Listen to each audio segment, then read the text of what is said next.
السلام عليكم ورحمة الله وبركاته.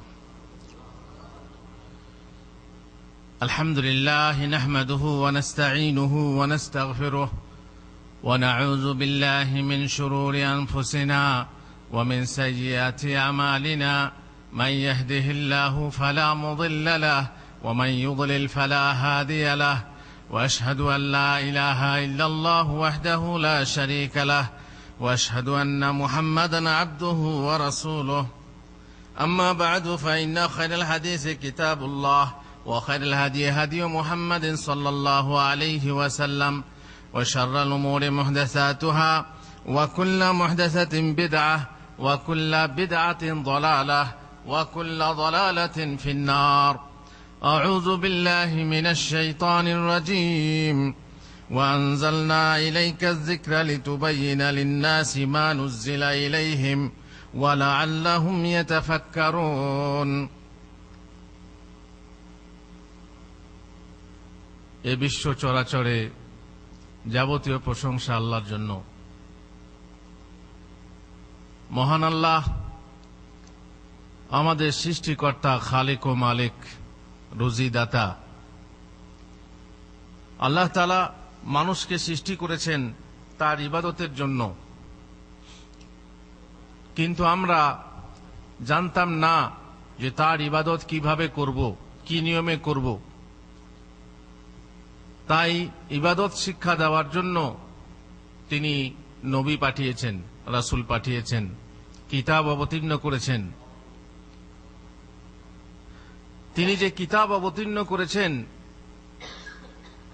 সেই কিতাবে সবকিছু উল্লেখ করেছেন, কিন্তু কোন কোন বিষয়ের সবিস্তার, বরং বেশিরভাগ বিষয়ে সবিস্তার উল্লেখ নেই। সেখানে ইঙ্গিত করা হয়েছে রাসূল সাল্লাল্লাহু আলাইহি ওয়াসাল্লাম, তার নবী এসে মানুষের কাছে বিবৃত করেছেন, ব্যাখ্যা দিয়েছেন, ভেঙে বলেছেন যে এটা এইভাবে করতে হবে, এই সময়ে করতে হবে, এত পরিমাণ করতে হবে ইত্যাদি।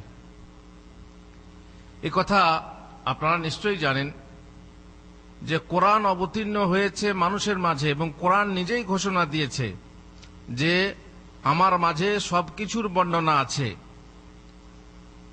সবকিছুর বর্ণনা মানে কি? কোরআনে কি সবকিছুর বর্ণনা আছে? আপনারা কি মনে করেন? কোরআনে সবকিছুর বর্ণনা নেই। কোরআন বলছে আছে, আর আপনি বলছেন নেই। তাহলে ব্যাপারটা কি? সে ব্যাপার হচ্ছে এরকম যে কোরআনে সবকিছুর ইঙ্গিত আছে, কিন্তু সবকিছুর বিস্তারিত বর্ণনা নেই। উদাহরণস্বরূপ, উম্মে ইয়াকুব নামে এক মহিলা শুনলেন ইবনে মাসউদ রাদিয়াল্লাহু তাআলা আনহু কতক মহিলাকে অভিশাপ করছেন। যে মহিলা দাঁত ঘষে চিকন চিকন দাঁত বানায়, যে মহিলা এই যে ভুরু চেঁচে সরু করে চাঁদের মতো, দেখেছেন আপনারা, ভুরু চেঁচে সুন্দর রূপ বানায়, ইত্যাদি মহিলাকে ইবনে মাসউদ অভিশাপ করছেন। উম্মে ইয়াকুব বলছেন, আপনি এই মহিলাকে অভিশাপ করছেন, কি ব্যাপার? আব্দুল্লাহ বিন মাসউদ বললেন, আমি সেই মহিলাকে কেন অভিশাপ করব না, যে মহিলাকে রাসূলুল্লাহ সাল্লাল্লাহু আলাইহি ওয়াসাল্লাম অভিশাপ করেছেন, আর যার কথা কোরআনে আছে। হ্যাঁ, কোরআনে আছে। আমি তো 2 জিলদের মাঝে কোরআন সমস্ত পড়েছি, কোরআনের কোথাও পাইনি। দেখছেন মহিলা সাহাবীর সঙ্গে হুজ্জত করছেন, বলছেন আমি কোরআন পড়েছি, কোরআনে কোথাও নেই যে সরু করে ভুরু চাটা যাবে না। আছে নাকি কোরআনে? আপনারাও জানেন যে নেই। আব্দুল্লাহ বিন মাসউদ রাদিয়াল্লাহু তাআলা আনহু বললেন, তুমি সব পড়েছো? বলে, হ্যাঁ জি, আমি সব পড়েছি। বলে, তাহলে এই আয়াত পড়েছিলে, ওমা আতাকুমুর রাসূলু ফাখুযুহু ওমা নাহাকুম আনহু ফান্তাহু? বলে, হ্যাঁ এটা তো আছে। বলে, এখানেই আছে যেখানে রাসূল, আল্লাহ তাআলা রাসূল উম্মতকে বলছেন, মানুষকে বলছেন যে রাসূল তোমাদের জন্য যা আনয়ন করেন তা গ্রহণ করো। রাসূল সাল্লাল্লাহু আলাইহি ওয়াসাল্লাম যেহেতু অভিশাপ করেছেন, অতএব সে কথা কোরআনে আছে। তা দেখলেন কোরআনে কিভাবে আছে? কোরআনে ইঙ্গিত আছে কি, যে রাসূল যা বলছেন শোনো। এবারে রাসূল সাল্লাল্লাহু আলাইহি সাল্লাম বলেছেন তোমরা ভুরু চেঁচে শুরু করো না, দাঁত ঘষে মেজে ফাঁক ফাঁক করো না। সুতরাং কোরআনে এইভাবে থাকলো। এখন যদি আপনি মনে করেন কোরআনে সবকিছুর বর্ণনা আছে, আর সবকিছুর বর্ণনা মানে আমার নামটাও আছে, আমার বাপের নামও আছে, আমার মায়ের নামও আছে, তাহলে ভুল হবে, তাই না? যেমন এক বেউকুফ ইউরোপের এক কোন মিশনারির কোন বড় লোক, বড় মানুষ, মিশরের কোন আলেমের সঙ্গে জলজাহাজে সফর করছিল। জাহাজটার নাম ছিল কুক। হঠাৎ করে আপোষে গল্প করতে করতে সে বলল, সেও কোরআন পড়েছে, বলল তোমাদের কোরআনে আছে যে আল্লাহ বলেছেন আমি সব কিছুর বয়ান দিয়েছি, তিবিয়ানান লিকুল্লি শাই মা ফাররাতনা ফিল কিতাবি মিন শাই, সমস্ত কিছুর বর্ণনা কোরআনে আছে। আপনি কি বলতে পারেন আমরা যে জাহাজে সফর করছি এই জাহাজটার নাম কোরআনে আছে? আপনারা কি বলছেন? কুকটা কোরআনে থাকবে? মাজমার নাম কোরআনে আছে? মাজমার নাম কোরআনে আছে না? সৌদিয়ার নাম আছে না? ইন্ডিয়ার নাম আছে? কিন্তু সে বেউকুফ ভেবেছিল যে কোরআনে সবকিছু থাকার মানে হচ্ছে প্রত্যেক জিনিসের নাম থাকবে। এখন ইনি বললেন, তাকে জবাব দিতে হবে, যেমন কুকুর তেমনি মুগুর দিতে হবে। তো বললেন হ্যাঁ আছে, অথচ তিনি জানেন যে নেই। বলছেন হ্যাঁ আছে, এই জাহাজটার নামও কোরআনে আছে। বলছে কই, কোথায় আছে বলুন? তো বলছেন ওই যে সূরা জুমার শেষ দিকে যে আয়াত আছে, ওয়াইজা রাআউ তিজারাতান আও লাহওয়ানিন ফাদ্দু ইলাইকা ওয়া তারাকুক। এই যে কুক, ওয়া তারাকুক, এই যে কুক শব্দ আছে, বাস সে আমরা জবাব পেয়ে বলে হ্যাঁ হ্যাঁ ঠিকই আছে। তেমনি মাজমার নাম আপনি কোরআনে বের করতে পারবেন, তাই না? মাজমাতেও মাজমার নামও আপনি এইভাবে কোরআনে বের করতে পারবেন, কিন্তু উদ্দেশ্য এটা না। উদ্দেশ্য এটা না যে প্রত্যেক জিনিসের নাম কোরআনে থাকবে, বরং উদ্দেশ্য হলো যে অবিশদ ভাবে তোমাদের যা দরকার, দিনের জন্য যা দরকার। এখন যদি বলেন কোরআনে বর্ণনা আছে কিভাবে এসি তৈরি করতে হয়, কোরআনে বর্ণনা আছে কিভাবে প্লেন তৈরি করতে হয়, কোরআনে বর্ণনা আছে কিভাবে রকেট তৈরি করতে হয়, কিভাবে কম্পিউটার তৈরি করতে হয়, এসবগুলো আছে নাকি কোরআনে? কোরআন তো আর এই জন্য অবতীর্ণ হয়নি। কোরআন তো বিজ্ঞানের জন্য, জ্ঞান বিজ্ঞানের উন্নতির জন্য অবতীর্ণ হয়নি। কোরআন অবতীর্ণ হয়েছে মানুষের চারিত্রিক উন্নতির জন্য, মানুষের দিনের উন্নতির জন্য, আল্লাহর ইবাদত শিক্ষা দেওয়ার জন্য, আল্লাহর ইবাদত বজায় রাখার জন্য। এবারে কোরআনে যে সমস্ত বৈজ্ঞানিক বর্ণনা আছে সেগুলো সঠিক, বিজ্ঞানের সাথে সাংঘর্ষিক নয়। কোন বর্ণনা এমন পাবেন না যে বিজ্ঞানের সাথে সাংঘর্ষিক। আপনি হয় বিজ্ঞান ভুল, আর না হয় কোরআনের অর্থ আপনি ভুল করছেন, এমন হতে পারে। সুতরাং কোরআন যদি আপনি বলেন আমাদের চারিত্রিক জীবনের জন্য, আমাদের দ্বীনি ব্যাপারের জন্য কোরআন যথেষ্ট, এই কথাটা ঠিক না ভুল? যদি বলেন আমরা আল্লাহর ইবাদত করব আর আল্লাহর ইবাদতের জন্য কোরআন যথেষ্ট, এই কথা সঠিক না ব্যাঠিক? শুধু কোরআন যথেষ্ট হতে পারে না। আপনি যদি বলেন আমি হাদিস নেব না, ওলামাদের ব্যাখ্যা নেব না, কেবল কোরআন পড়ব, আর কোরআন পড়ে আমরা আল্লাহর ইবাদত করব, আমাদের সমাজ, আমাদের রাজনৈতিক অবস্থা বলুন, অর্থনৈতিক বলুন, যা কিছু বলুন, শুধু কোরআন থেকে নেব, আর কোরআন ছাড়া অন্য কিছু নেব না, তাহলে এই শ্রেণীর ধারণা সঠিক না ব্যাঠিক? ব্যাঠিক, বিভ্রান্ত। সে কথা আমরা আজকে শুরু করব আলোচনা, জানি না শেষ কবে করব। আল্লাহ তাআলা আমাদেরকে তৌফিক দেন যেন আমরা কান খুলে শুনি। তার কারণ ফেসবুক ইত্যাদি বিভিন্ন জায়গা থেকে, আজকাল তো নেটের যুগ বুঝতেই পাচ্ছেন, সেখান থেকে আওয়াজ উঠেছে, আর আওয়াজ নতুন না, বহু পুরনো আওয়াজ, যে আমাদের জন্য কোরআন যথেষ্ট, হাদিস ফাদিস আমরা বুঝি না, হাদিস আমরা বুঝি না, আমাদের জন্য কোরআনই যথেষ্ট, কোরআনে যা আছে তাই মানতে হবে, কোরআনের বাইরে যা আছে আমরা মানব না। এমন একটা বিভ্রান্ত দল আর বিভ্রান্তিকর মতবাদ আপনারা নেটে, যারা নেট ঘাঁটেন তারা দেখতে পাবেন, বুঝতে পারবেন, শুনতে পারবেন। কোন কোন জায়গায় জলসা জুলুসে পত্র পত্রিকাও বেরিয়ে থাকবে, সুতরাং এমন বিভ্রান্তিকর মন্তব্য থেকে দূরে থাকবেন এবং ভাববেন না তারা যা বলছে তা ঠিক, কারণ তাদের দলিল এমন এমন দলিল আছে যে আপনিও পেরেশান হয়ে যাবেন। সত্যি তো, কোরআন বলছে আমি নিজেই যথেষ্ট।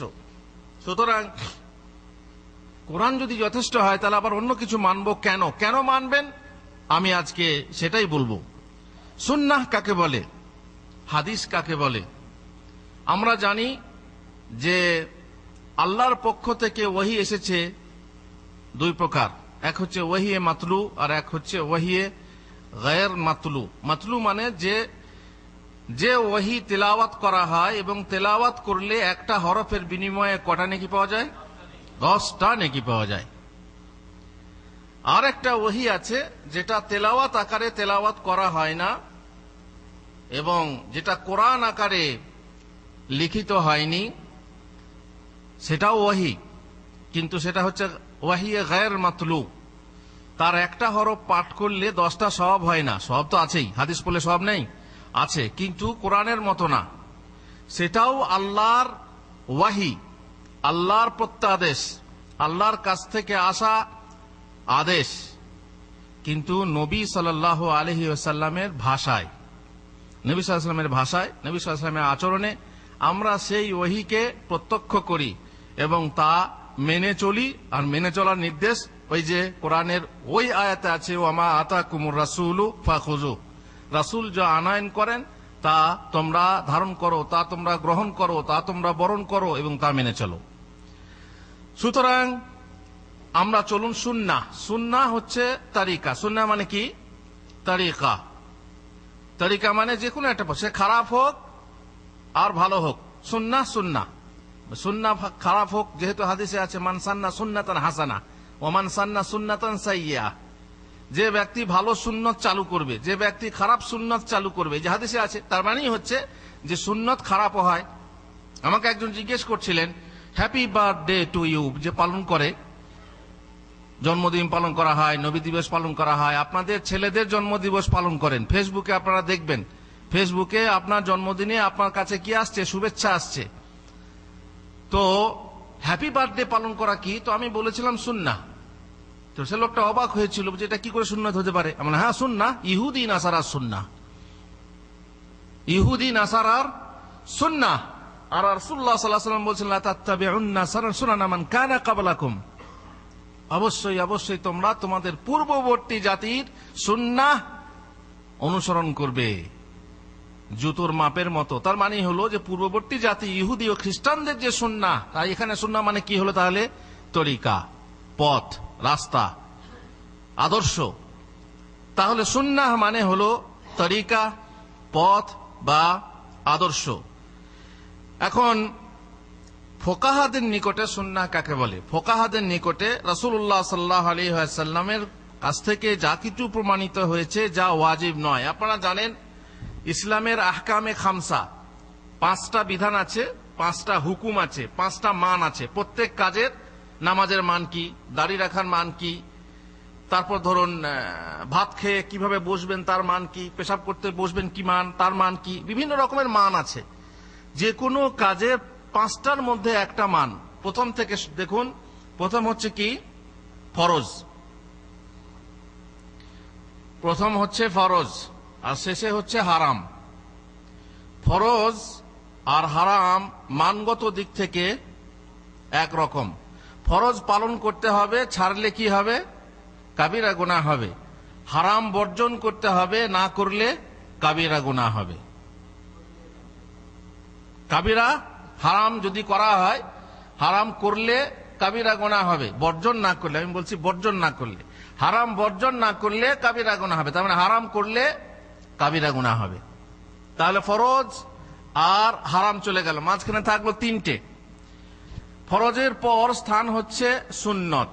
এই যে ফকিহরা বলেন সুন্নত, এটা ফরজ নয়, এটা কি? সুন্নত। তার মানে যা করলে সওয়াব আছে আর না করলে গুনাহ নেই, এটাকে বলে সুন্নত। এদিক থেকে আসেন, হারামের নিচের দরজায় হচ্ছে মাকরুহ। মাকরুহ মানে ঘৃণিত, না করা ভালো। যা না করা ভালো বা না করলে সওয়াব আছে, করলে গুনাহ নেই। মাঝখানে থাকলো একটা জিনিস, মাঝখানে একটা জিনিসটা আপনারা থাকেন, যেটা আপনারা বলেন মাঝখানে, ওটা কি বলে গিয়ারের? নিউট্রাল। না তাতে গুনাহ আছে, না তাতে সওয়াব আছে। আপনি পিয়াস লেগেছেন, পানি পান করবেন, এটা কি? এটা কি না সুন্নত না? হ্যাঁ, তার তরিকা যখন কিভাবে পানি পান করবেন, বসে পান করবেন, পানি পান করার আগে কি বলতে হয়, পরে কি বলতে হয়, এই বিষয়ে আলাদা। কিন্তু আপনি আপনার জৈবিক চাহিদার জন্য পানি পান করবেন, ইত্যাদি ইত্যাদি, এসব হচ্ছে মুবাহ। মুবাহ। কোন কোন সময়ে যদি আদেশও আসে শরীয়তে যে করো করো, আদেশ এলেও সেটা কিন্তু মুবাহ হয়, সেটা ওয়াজিবও হয় না, সুন্নত হয় না। যেমন কোরআনের আয়াতে আছে, ওয়াইজা হালালতুম ফাসতাদু, যখন তোমরা হজ উমরা করতে যাবে এহরাম বাঁধবে, এহরাম বাঁধা অবস্থায় তোমরা শিকার করতে পারো না, কিন্তু যখন হালাল হয়ে যাবে তখন তোমরা শিকার করো। এই করো মানেটা কি? ওয়াজিব না সুন্নত? যে হালাল হলেই তখন চলো পাখি মারো কিংবা হরিণ মারো, না, এটা হচ্ছে মুবাহ, মানে তোমাদের জন্য জায়েজ করা হলো। সুতরাং এই আহকামে খামসার মধ্যে পাঁচটা জিনিস যা আছে তার মধ্যে সুন্নাত, ফুকাহাদের নিকটে সুন্নত হলো যে যা করলে সওয়াব আছে, না করলে গুনাহ নেই। এখন যদি কেউ জিজ্ঞেস করে আপনাকে যে দাড়ি রাখা কি, তখন সে যদি বলে দাড়ি রাখা সুন্নত, ঠিক না ভুল? এখন যে বুঝবে, যে শুনবে, তাকে আপনি কি ধারণা দিলেন? যখন আপনি সুন্নত বললেন, সে কার কথাটা মানবে? আবিধানিক সুন্নত মানবে নাকি ফাকিহি সুন্নত মানবে? যদি সে আবিধানিক সুন্নত মানে তাহলে আলাদা কথা, যে সুন্নত। এবার সুন্নত, সেই সুন্নতের মান কি? সুন্নত মানে তরিকা, নবীর তরিকা, বরং শুধু নবী না, সমস্ত নবীর তরিকা, বরং সমস্ত মহাপুরুষদের তরিকা হলো কি? দাড়ি রাখা। এবার তার মান কি? রাসূলুল্লাহ সাল্লাল্লাহু আলাইহি ওয়াসাল্লামের অন্যান্য হাদিস থেকে জানা যায়, সেটা হচ্ছে 1 নম্বর ওয়াজিব। দেখেন, সুন্নত আবার ওয়াজিব দুটো কি করে হলো? যেহেতু আবিধানিক অর্থে সুন্নত আর মানগত অর্থে ওয়াজিব। আর যদি সে মনে করে সুন্নত মানে সুন্নত, দাড়ি রাখলে পরে সওয়াব আছে আর না রাখলে গুনাহ নেই, যদি এরকম মনে করে তাহলেই মুশকিল। আর এটাই অধিকাংশ লোকে মনে করে, সুন্নত মানে কি? যে হ্যাঁ, দাড়ি রাখলে সওয়াব আছে আর না রাখলে গুনাহ নেই। তার জন্য অনেকে আবার মাঝখানে নিউট্রাল থাকে, তাদের আবার নিউট্রাল আছে, এই ছোট ছোট করে রাখে। তার মানে কেউ যাতে বলতে না পারে দাড়ি রাখেনি, আর আমার যেন হ্যাঁ সওয়াবও হয়, কিন্তু নাইতে সওয়াবও হবে না, বরং এতেও গুনাহ হবে। এক মুঠির কম যদি কেউ রাখে, সে গুনাহগার, কাবিরা গুনাহ করবে, যতবার ছাঁটবে ততবার কাবিরা গুনাহ করবে। সুতরাং যাক, আমি একটা উদাহরণ দিলাম। তো সুন্নত মানে কি? তরিকা। সুন্নত মানে হচ্ছে তরিকা। আর ফকিহদের নিকট সুন্নত মানে হচ্ছে যে যা ওয়াজিব নয়। এবারে মুহাদ্দিসিনদের নিকট সুন্নত কাকে বলে? যারা মুহাদ্দিস, যারা হাদিস লিখেন, যারা হাদিস অনুযায়ী আমল করেন, তাদের নিকটে সুন্নাহ হলো রাসূলুল্লাহ সাল্লাল্লাহু আলাইহি ওয়াসাল্লামের বাণী, রাসূলুল্লাহ সাল্লাল্লাহু আলাইহি ওয়াসাল্লামের কর্ম, রাসূলুল্লাহ সাল্লাল্লাহু আলাইহি ওয়াসাল্লামের মৌন সম্মতি, অথবা রাসূলুল্লাহ সাল্লাল্লাহু আলাইহি ওয়াসাল্লামের চরিত্রের গুণাবলী, এ হচ্ছে সুন্নাহ। আর এটা মানে হচ্ছে হাদিস। রাসূলুল্লাহ সাল্লাল্লাহু আলাইহি ওয়াসাল্লামের কথা, মানে তিনি যেটা বলেছেন সেটাই হচ্ছে সুন্নাহ। রাসূলুল্লাহ সাল্লাল্লাহু আলাইহি ওয়াসাল্লামের কর্ম, তিনি কি কি করেছেন, এই সময় কি করেছেন, রোজা রেখে কি করেছেন, বাড়িতে কি করেছেন, বাইরে কি করেছেন, যুদ্ধে কি করেছেন, ইত্যাদি ইত্যাদি, এসব হচ্ছে কর্ম। তারপর মৌন সম্মতি। মৌন সম্মতি কাকে বলে? রাসূলুল্লাহ সাল্লাল্লাহু আলাইহি ওয়াসাল্লামের সামনে একটা কাজ করা হয়েছে, কিন্তু সেটা তিনি নিষেধও করেননি আর করতেও বলেননি। একটা উদাহরণ দিই। ফজরের সুন্নত ছুটে গেছে, আপনি যখন মসজিদে এলেন তখন জামাত শুরু হয়ে গেছে, কি করবেন আপনি? এখন সুন্নতটা পড়ে নেবেন। কেউ বলছে মসজিদের বাইরে হালকা করে পড়ে নিতে হবে, কেউ বলছে না হালকা করে পড়ে নিতে হবে, জামাতে শামিল হবে। এই জন্য অধিকাংশ মানুষ যারা নতুন নতুন সৌদি আরব আসে, তাদেরকে দেখা যায় জামাত চলছে আর এদিকে ও সুন্নত শুরু করে দিল, হবে সুন্নত বাতিল, এ নামাজ বাতিল। এই সুন্নতটা পড়তে গিয়ে কতগুলো সুন্নত ছাড়লো, এ বাতিল। নামাজ কায়েম হলে বা নামাজের একামত হলে যে সুন্নত পড়া যাবে না, এই আদেশ মানে লঙ্ঘন করলো, মানলো না, তেমনি তাকবীরে তাহরিমা ছুটে গেল। তাকবীরে তাহরিমার ফজিলত আপনারা জানেন। প্রথম যে তাকবীর, সেই তাকবীর ইমামের সাথে যে পাওয়া, তার যে কত বড় ফজিলত, সে ছেড়ে দিল, ইচ্ছা করে ছেড়ে দিল। রাসূলুল্লাহ সাল্লাল্লাহু আলাইহি ওয়াসাল্লাম বলছেন, যে ব্যক্তি 40 দিন জামাতে নামাজ পড়বে, তাতে সে তাকবীরে উলা পাবে, তাহলে সে দুটো সার্টিফিকেট পাবে। একটা হচ্ছে কি, মুনাফিকির খাতা থেকে তার নাম কাটা যাবে। 2 নম্বর কি, জাহান্নামীদের খাতা থেকে তার নাম কাটা যাবে। তাকবীরে তাহরিমা পেতে হবে, তাকবীরে উলা পেতে হবে। অনেক মানুষ অবহেলায় সুন্নত পড়তে লাগে, কোরআন তেলাওয়াত করতে থাকে, কোরআন তেলাওয়াত করতে চাই, আয়াতটা শেষ করে নি তারপর যাবো, দেখি ইমাম তাকবীর দিয়ে ফেলেছে। আরে আয়াত শেষ করা জরুরি আছে, যেটা জরুরি সেটা করো, যেটা দরকার সেটা করো, সেটা অনেকে ভাবে না। মোট কথা আমরা যেটা বুঝতে পারলাম, রাসূলুল্লাহ সাল্লাল্লাহু আলাইহি ওয়াসাল্লামের আদর্শ হলো যে জামাত শুরু হয়ে গেলে সুন্নত পড়া যাবে না। এখন ফজরের সুন্নতটা কখন পড়বো, নিশ্চয়ই প্রশ্ন আসে। ফজরের সুন্নতটা কাজা কখন, কাজা আছে না নেই? ফজরের সুন্নতের কাজা আছে, যেমন ভিতরের কাজা আছে। কখন পড়বো? যদি আপনি বলেন আমি ইশরাক পড়ি, এমন মানুষ ইশরাক পড়ি, তাহলে ভালো কথা, সুন্নতটা থাক। আপনি ইশরাকের সময়ে ফজরের সুন্নতটা কাজা করে নেবেন। ইশরাকের মানে সূর্য ওঠার 10-15 মিনিট পরে। আর যদি বলেন না হুজুর আমি কাজের মানুষ, কাজে বেরিয়ে যাব, আমাকে বাস ধরতে হবে, ট্রেন ধরতে হবে, তাহলে কি করবেন? ফজরের সুন্নতটা ফরজের পরে 2 রাকাত পড়ে নেন। না, আল্লাহ রাসূল বলেছেন যে ফজরের পরে কোনো নামাজ নেই, বলেছেন না? হ্যাঁ, আল্লাহ রাসূল এই কথা বলেছেন যে ফজরের পরে নামাজ নেই, আসরের পরে নামাজ নেই।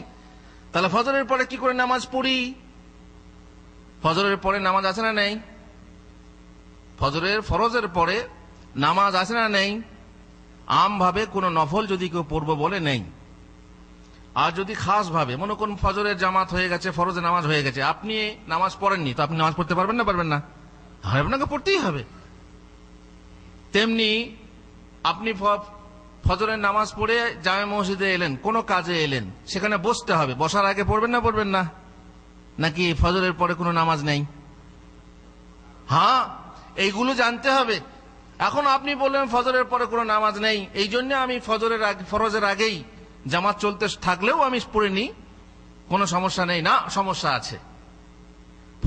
ফরজের পরেও সুন্নত পড়া যায়। একদিন রাসূলুল্লাহ সাল্লাল্লাহু আলাইহি ওয়াসাল্লাম ফজরের ফরজ নামাজ পড়ে দেখলেন সাহাবী নামাজ পড়ছেন। তখন রাসূলুল্লাহ সাল্লাল্লাহু আলাইহি ওয়াসাল্লাম বললেন যে একই নামাজ কি 2 বার? তুমি তো আমাদের সঙ্গে জামাতে নামাজ পড়লে, আবার কেন তুমি নামাজ পড়ছো? সাহাবী বললেন, ইয়া রাসূলুল্লাহ, আগে সুন্নত আমার ছুটে গিয়েছিল, সুন্নতে মুআক্কাদা। এই যে সুন্নত, এই সুন্নত হচ্ছে সারা বিশ্ব থেকেও উত্তম, তাই না? সারা বিশ্ব থেকেও উত্তম ফজরের আগে 2 রাকাত সুন্নত। যারা ঢেলেমি করেন, যারা ভাবেন যে জামাতে নামাজ তো পড়ি, অ্যালার্মটা একটু দেরি করে লাগান যাতে করে ঘুমটা নষ্ট না হয়। ফজরের সুন্নত নষ্ট হলে সমস্যা নেই, ঘুমটা যেন কম না হয় 5 মিনিট নিয়ে এমন ভাবে অ্যালার্ম লাগায়, ঠিক গিয়ে আমরা উজু টুজু করে জামাত পেয়ে যাবে, মাশাআল্লাহ। ফজরের সুন্নতটা ছেড়ে দিল। ফজরের সুন্নতের দাম কত? সারা বিশ্বে যা কিছু আছে, আপনার পেট্রোল বলুন, স্বর্ণ বলুন, এবং যা কিছু ধন সম্পদ আছে, সব থেকে উত্তম হলো ফজরের 2 রাকাত সুন্নত। এই সুন্নতটা আমার ছুটে গিয়েছিল, এই জন্য আমি না পরে পড়ছি। রাসূলুল্লাহ সাল্লাল্লাহু আলাইহি ওয়াসাল্লাম কিছু বললেন না, যে পড়া চলবে না তাও বললেন না। আর তার মানে এটা কি হলো? মৌন সম্মতি, মৌন সম্মতি। সুতরাং এটাও হলো হাদিস, এটাও হলো সুন্নাহ। সুন্নাহ কি হলো? যদি ফজরের আগে সুন্নাত ছুটে যায় তাহলে পরে পড়ে নেওয়া যায়। আর অনেকের কথা এলে পরে কথা ওঠে, আমাদের আলোচনা এখনো তো যা শুরু হয়নি। যদি কেউ প্রশ্ন করেন যে হুজুর আমি ফজরের জামাত শুরু হয়নি, আমি সুন্নত পড়তে শুরু করলাম আর একামত হয়ে গেল, এখন কি করব? এটা অনেকের হয়, তাই না? কথা যখন এলো তখন এটাও শুনে নেন। আপনি জোহরের সময়ে মসজিদে এলেন, এসে দেখলেন যে হ্যাঁ জামাত শুরু হওয়ার কাছাকাছি, কিংবা আপনি জানেন না যে এখানে কখন জামাত হয়। তো অনেকে জোহরের সুন্নতকে 4 রাকাত সুন্নত এক নিয়তে এক সালামে পড়ে। এক সালামে পড়া জায়েজ, কিন্তু যখন দেখবেন যে আপনি আজানের একটু দেরিতে এসেছেন, তখন আপনি একসাথে 4 রাকাতের নিয়ত করবেন না, 2 রাকাত পড়েন। 2 রাকাত পড়ে সালাম ফেরার পর যখন দেখবেন যে এখনো সময় আছে, আবার 2 রাকাত পড়েন। এটাই হচ্ছে উত্তম, এটাই হচ্ছে ভালো। এতে দোয়া দরুদ বেশি আছে, তাই না? অতএব 2 রাকাতের নিয়ত করেন। 4 রাকাতের নিয়ত করলে কি হবে, আপনার 2 রাকাত হলো আর একামত শুরু হয়ে গেল, এখন কি করবেন? 2 রাকাত পড়বেন, তাহলে তাকবীরে তাহরিমা আরো সূরা ফাতিহা ছুটে যাবে। ইচ্ছা করে সূরা ফাতিহা ছেড়ে দেওয়া হলে নামাজ হবে না। সুতরাং যদি আপনি একামত শুরু হওয়ার আগে সুন্নত শুরু করলেন, দাঁড়িয়েছেন, আর এমন সময়ে একামত শুরু হয়ে গেল, 1 রাকাতও হয়নি, তাহলে আপনি নামাজ ছেড়ে দিয়ে আপনি জামাতে শামিল হয়ে যান। আচ্ছা, নামাজ ছেড়ে দেওয়ার আগে কি সালাম ফিরতে হবে? না, সালাম না ফিরে আপনি ছেড়ে দেন, আপনি নিয়ত ছেড়ে দেন, আপনি হাত ছেড়ে দিয়ে জামাতে শামিল হয়ে যান। আর যদি দেখেন যে আপনার 1 রাকাত হয়ে গেছে, 1 রাকাত হয়ে গেছে আর 1 রাকাত বাকি আছে, এই সময় একামত হয়ে গেল, ওলামারা বলছেন তুমি হালকা করে পড়ে নাও।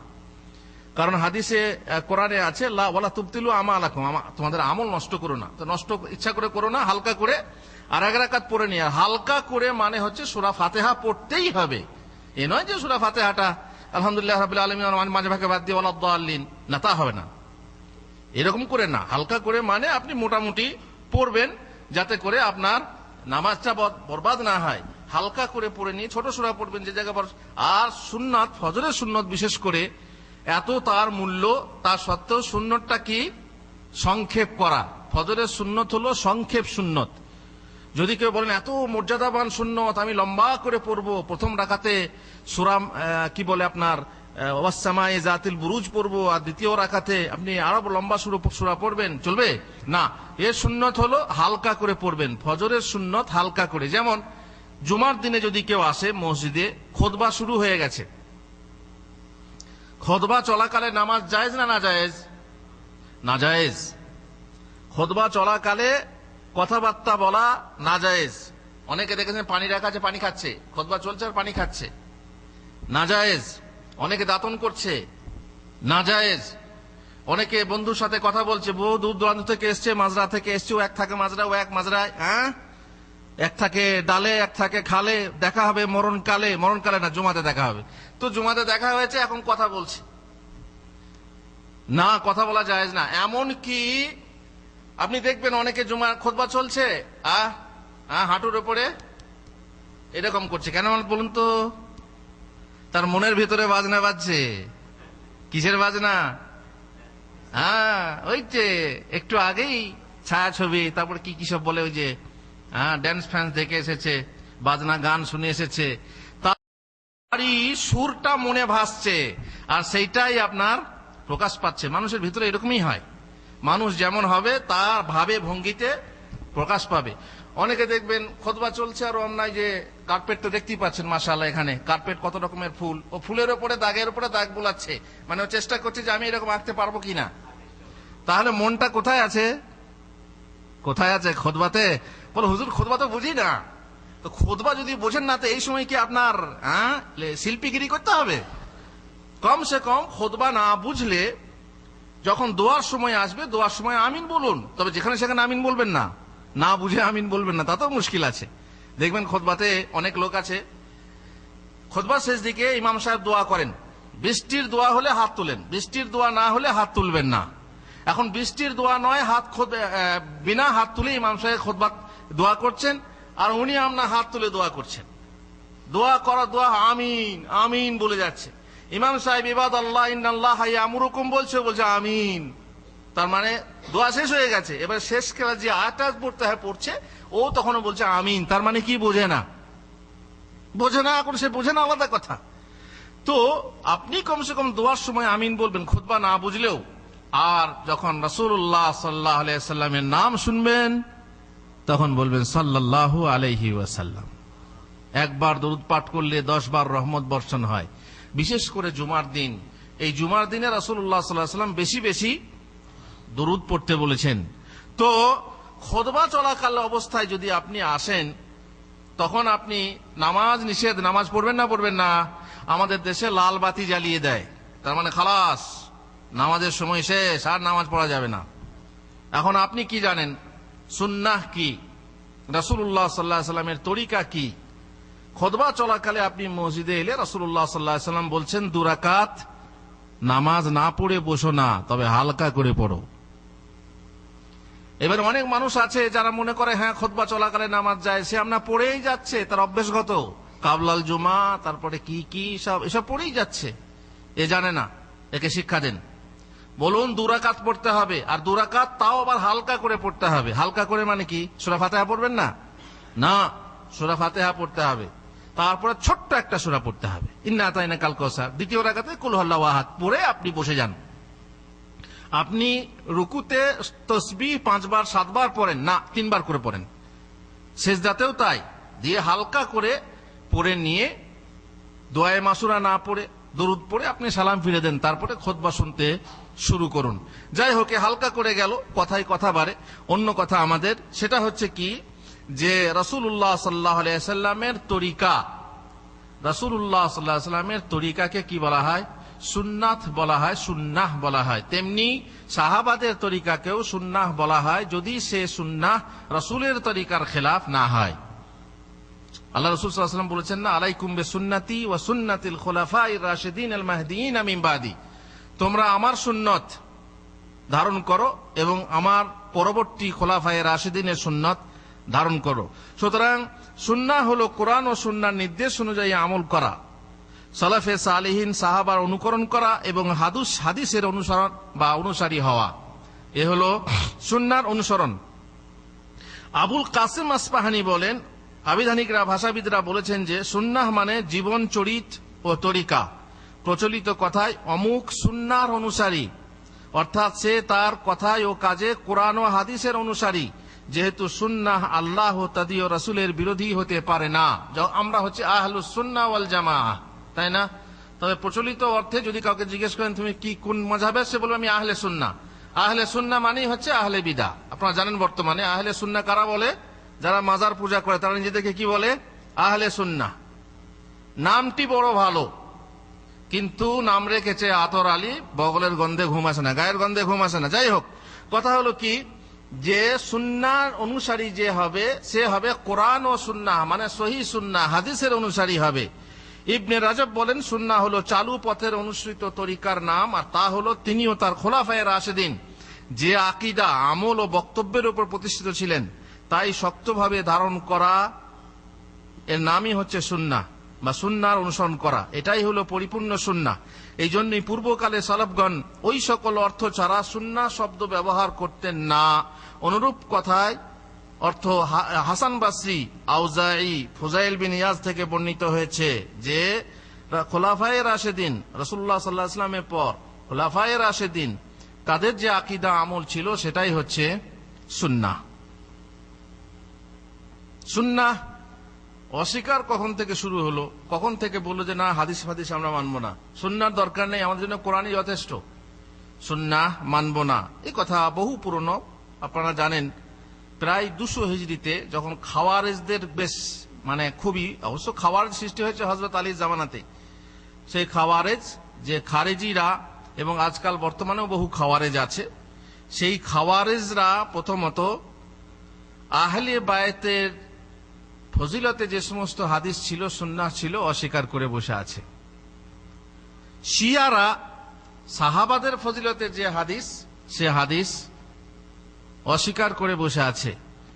আজ বর্তমানে অবশ্য এখন যুদ্ধ বন্ধ হয়ে গেছে সম্ভবত, 27 দিন যুদ্ধ হলো, ইয়ামানের যুদ্ধ, বিমান হামলা হলো। কাদের বিরুদ্ধে জানেন?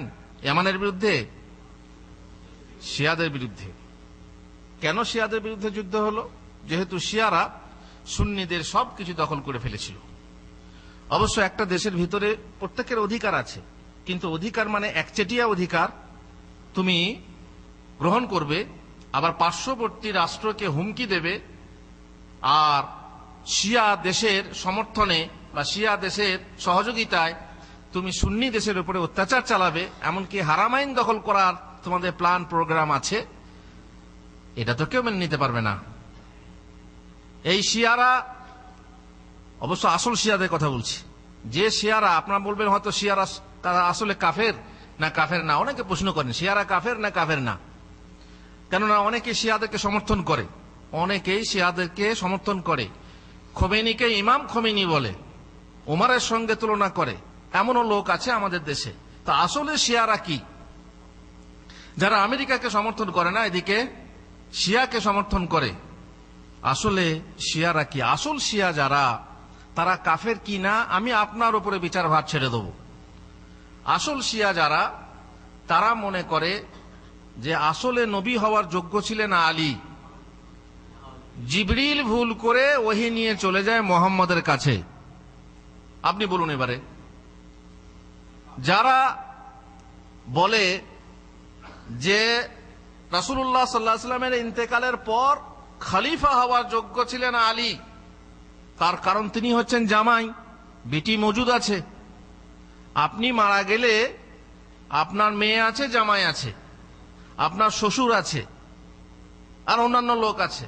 আপনি মারা যাওয়ার পর আপনার মিরাস কে পাবে? শ্বশুর পাবে? শ্বশুর পাবে না জামাই পাবে, বা কি বলে আপনার মেয়ে পাবে? ওয়ারেস হবে মেয়ে, জামাই ওয়ারেস হয় না, কিন্তু মেয়ে ওয়ারেস হবে, আর মেয়ের সূত্রে জামাই পাবে। জামাইয়ের অধিকারের বেশি না শ্বশুরের অধিকারের বেশি? শ্বশুরের অধিকার বেশি না জামাইয়ের অধিকার বেশি? হ্যাঁ, আপনাদের কি মনে হয়? আপনাদেরকে আমি বিচার দিয়েছি, আপনারা আদালত, আপনাদের আদালতে আপনারা বিচার করে বলুন, আপনার ত্যক্ত সম্পত্তির অধিকারী জামাই বেশি না শ্বশুর বেশি? জামাই বেশি, কারণ মেয়ে বর্তমানে আছে, আর সেই জামাইয়ের কাছে আপনার মেয়ে আছে, সুতরাং জামাই বেশি। ওরা বলছে আল্লাহ রাসূলের ইন্তেকালের পরে খলিফা হওয়ার যোগ্য ছিলেন আলী, কিন্তু সাহাবারা চক্রান্ত করে জামাইকে না দিয়ে কাকে দিল? শ্বশুরকে। আর এই জন্যে তারা বলে তারপরে যদি আলী হয় তাও না, তারপরে আবার কাকে দিল? এক জামাইকে, কি বলে এক শ্বশুরকে, মানে শ্বশুরের পর শ্বশুর, তারপর আবার যদি দেওয়ার ছিল কাকে দিল? এক যেমন জামাইকে, যে জামাইয়ের মেয়ে নেই, মানে দুটো মেয়ের সঙ্গে বিয়ে হয়েছিল কিন্তু বর্তমানে মেয়ে নেই। অবশ্য তখন ফাতেমারও ইন্তেকাল হয়ে গেছে। তাহলে আবু বকর কাফের, ওমর কাফের, ওসমান কাফের। আপনারা বলুন, যদি কেউ শিয়া নাও হয়, এইখানে এই মজলিসে যদি কোনো ব্যক্তি বলে আবু বকর কাফের, আপনি তাকে কি বলবেন? বলুন, আপনাদের আদালত, আদালত আপনাদের। যদি এবার দুটোই যথেষ্ট, আর আকীদা যা আছে আছেই, আর আকীদা যা আছে আছে।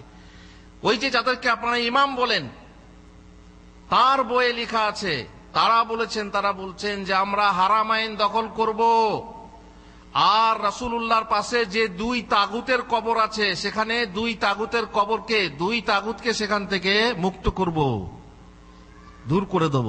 তাহলে ওমরকে, আবু বকরকে, আল্লাহ রাসূলের পাশে কবর কার? আবু বকর ওমরের, সেই কবর তাদেরকে বলা হচ্ছে তাগুত। যারা আবু বকর ওমরকে তাগুত বলে, আপনারা তাদেরকে কি বলবেন বলুন? খালাস, যথেষ্ট, এইটুকুই যথেষ্ট। এবার আপনি বলুন, সৌদি আরব তাদের উপরে বিমান হামলা করে ভালো করেছে না খারাপ করেছে? অনেকে তো ওই যে দেখতে লারি চলন বাঁকা, অনেকে দেখতে লারি চলন বাঁকা। সৌদি আরবের নাম শুনলেই ওয়াহাবি দেশ, এই সব সময় ইরান ইরাকের কি বলে আপনার ইরাকের যুদ্ধ যখন হলো, উপসাগরীয় যুদ্ধের সময় দেখবেন একদল লোক পক্ষ নিয়েছিল কার? ইরাকের। সৌদিয়াকে গালাগালি, সৌদিয়া হচ্ছে আমেরিকার এজেন্ট, সৌদিয়া অমুক, সৌদিয়া তমুক, সৌদিয়া মুসলমান, সৌদি, এই নানা রকম সৌদিদের সম্পর্কে বিভিন্ন রকম তাদের। আর আমাদেরকে তো বুঝতেই পাচ্ছেন, আমাদের এই যে নেটে দেখে, আমাদেরকে টিভিতে দেখে লোকেরা বলে কি এরা হচ্ছে সৌদিয়ার এজেন্ট, আমেরিকার এজেন্ট, ইহুদির এজেন্ট, ইসরায়েলের এজেন্ট। নাউজুবিল্লাহ মিন যালিক। ইনশাআল্লাহ মা ইয়ালফিযু মিন কওলিন ইল্লা লাদাইহি রাকিবুন আতীদ। প্রত্যেক কথা নোট হচ্ছে, এর বিচার আমরা চাইব কাল কিয়ামতের মাঠে। আমরা এসি রুমে বসে যে ফতোয়া দিচ্ছি, ফতোয়া তো দিই না, ফতোয়া বলি। ফতোয়া দেওয়ার মতো আমরা কেউ নই, ফতোয়া বলি, আপনারা শুনছেন। আমরা এসি রুমে বসে বলছি, আর তারা বলছে কত মেহনত করে গ্রামে গঞ্জে গিয়ে, পাড়ায় পাড়ায় গিয়ে, মাথার ঘাম পায়ে ফেলে, কত কষ্ট করে নিজের পয়সা খরচ করে, আর আমরা সরকারের পয়সা খাচ্ছি, পেট্রোলের পয়সা খাচ্ছি, আর এসি রুমে বসে ফতোয়া দিচ্ছি, আর লোকে আমাদের কথা মানছে, শুনছে। আর ওরা মাথার ঘাম পায়ে ফেলে কত কষ্ট করে, হ্যাঁ, তাদের কথা শুনবে না কাদের কথা শুনবে? ইত্তাবিউ মান লা ইয়াসআলুকুম আজরা, যারা কথা বলে পয়সা চায় না তাদের কথা শোনো, সূরা ইয়াসিনে আছে। অতএব ওদের কথা শোনো, এই এসি রুমে বসে যারা ফতোয়াবাজি করছে তাদের কথা শোনো না। আমরা বলি ভাই, এসি রুমে বসে বলুক আর রোদে বসে বলুক, মনে করুন বিশাল রোদ, ফাঁকা আকাশে বিশাল রোদ, সেই রৌদ্রতপ্ত জায়গাতে দাঁড়িয়ে আপনি বক্তৃতা করছেন আর একজন এসি রুমে বসে বক্তৃতা করছে। আপনি শুধু জায়গাটা দেখবেন, অবস্থাটা দেখবেন যে কার কথা মানতে হবে। না না না, এই বেচারি রোদে দাঁড়িয়ে বক্তৃতা করছে, এ তো ঘাম, এর কথাটাই সত্য হবে, এটা আপনি ভাববেন। যদি এরকম ভাবেন তো আপনি বোকা।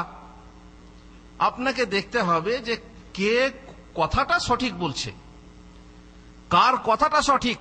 যার কথা সঠিক তার কথাটা মানুন, সে এসি রুমে বসে দেখ কিংবা রোদে বসে দেখ, মাঠে দেখ অথবা ঘাটে দেখ, যার কথা আপনার সুন্দর। এটাই হচ্ছে আল্লাহ তাআলা বলছেন, ইয়া আইয়ুহাল্লাযীনা আমানুত্তাকুল্লাহা কুনু মা'আস সাদিকিন ইত্তাবিউ মান লা ইয়াসআলুকুম আজরান। ঠিকই আছে, যারা কথা বলে চাঁদা চায়, যারা কথা বলে আমি কথা শোনানোর ব্যাপার, যেমন যারা গান শোনায়, আর চাঁদা দিয়ে গান শুনতে, টিকিট কেটে গান শুনতে লোকের অভাব নেই। আমরা যদি বিনা পয়সাতেও বলি তো আমাদেরকে ধরে ধরে আনতে হবে, গাড়ি করে আনতে হবে, খাবার দিতে হবে। 5-7টা গরু জবাই করে খাবার না দিলে জলসায় লোক হবে নাকি? আল্লাহুল মুস্তাআন। সুতরাং কথা কে বলছে সেটাই আপনার দেখার দরকার। এক কথা বলছিলাম শিয়াদের ব্যাপারে না জেনে, হুসিদের ব্যাপারে না জেনে দেশ থেকে বহু মানুষ ধানাই ফানাই করছে, আর ধানাই ফানাই করে ফেসবুকে ইত্যাদিতে তারা বিভিন্ন কথা বলছে এবং তারা বলছে সৌদি আরব ভুল পথে আছে। আল্লাহুল মুস্তাআন। অতএব কি শুনলেন যে শিয়ারা সাহাবীদের ফজিলতে যে কোনো হাদিসকে অস্বীকার করেছে, যদিও তা বুখারী শরীফে হয়। অবশ্য ওরা বুখারী শরীফ মানে না, আমরা যেমন বুখারী শরীফ, মুসলিম শরীফ মানি এবং সেখানে সমস্ত হাদিসকে সহি বলে জানি, সেটা তো ওরা করে না, কারণ ওদের কাছে হাদিস আলাদা, ওদের হাদিস আলাদা। সুতরাং আপনারা বুঝুন যে তাদেরকে কি বলা যাবে, তারা আসলে মুসলমান কিনা। তেমনি মুতাজিলা, জাহমিয়া, এরাও আল্লাহর সিফাতের হাদিসকে, আল্লাহর হাত আছে, আল্লাহর পা আছে, এসব বিশ্বাস করবে না। আল্লাহর হাত পা কি? আমরা বিশ্বাস করি কি আল্লাহর হাত আছে কিন্তু কেমন জানি না, আল্লাহর পা আছে কিন্তু কেমন জানি না। কিন্তু ওরা বলছে না না না, আল্লাহর হাত পা কি? হ্যাঁ, আল্লাহ কি, আল্লাহর হাত পা কি? যাই হোক, তারপর কিছু ফকিহ এমন হাদিসকে অস্বীকার করেছেন যে হাদিসের বর্ণনাকারী ফকিহ নন। এমন কিছু মযহাবের লোক এমন কিছু হাদিসকে অস্বীকার করে দেন বা তাকে জবরদস্তি জয়ী বানিয়ে দেন কিংবা ব্যাখ্যা করেন, ভুল ব্যাখ্যা করেন, যে হাদিস তাদের মযহাব বিরোধী। এজন্য বলেছেন কুল্লু আয়াতিন আও হাদিসিন ইউখালিফু মাযহাবানা ফাহুয়া ইম্মা মানসুখুন আও মুআওয়াল। যে হাদিস বা যে আয়াত আমাদের মযহাবের বিরোধী হবে, এটা হচ্ছে আল্লামা কারখির কথা, যে হাদিস এবং যে আয়াত আমাদের মযহাবের বিরোধী হবে, তার মানে আমাদের মযহাব ভুল হতে পারে না। আমাদের মযহাবের বিরোধী হলে সে আয়াত হাদিস হয় মানসুখ, মানসুখ মানে রহিত হয়ে গেছে, আগে ছিল এখন আর নেই। যেমন রাফাদানের কথা বলে, হ্যাঁ ইসলামের শুরুতে ছিল রাফাদান করা, পরে মানসুখ হয়ে গেছে। তার কারণ কি? আমাদের মযহাব বিরোধী। হাত কোথায় বাঁধতে হবে? বুকে না নাভির নিচে? বলছে না, নাভির নিচে বাঁধতে, বুকে আগে ছিল। যে অনেকে বলে না, আল্লাহ রাসূল প্রথমে বুকে বাঁধতেন, তারপর ধ্যানমগ্ন হতে হতে আস্তে আস্তে আস্তে আস্তে হাত নেমে যেত। এইসবগুলো এই ধানাই ফানাই কেন করে? যেহেতু আমাদের মযহাব বিরোধী। আমাদের মযহাবের বিরোধী কিছু হলে পরে হয় তা মানসুখ, আর না হয় তা ব্যাখ্যা করা হয়, ব্যাখ্যাযোগ্য। তার এমন ব্যাখ্যা করবে, অপব্যাখ্যা যাকে বলে, অপব্যাখ্যা, ভুল ব্যাখ্যা। এইভাবে হাদিস মানার ইতিহাস বহু আছে। এখন সময় শেষ হয়ে গেছে আর খাবারও এসে গেছে। সুতরাং খাবার সামনে রেখে, যেহেতু নামাজও হয় না, তো খাবার সামনে রেখে আমরা বক্তৃতাই বা কি করে করব আর শুনবো। আল্লাহ তাআলা আমাদেরকে তৌফিক দেন। ইনশাআল্লাহ কথা শুরু করেছি, শেষ করব কোনো সময়ে। সুন্নাহ মানতে হবে, এ কথা আমরা আগামীতে দলিল সহকারে বলবো। আপনারা সাথে থাকবেন আশা করি। ওয়া সাল্লাল্লাহু আলা নবিয়িনা মুহাম্মদ ওয়া আলা আলিহি ওয়া সাহবিহি আজমাইন।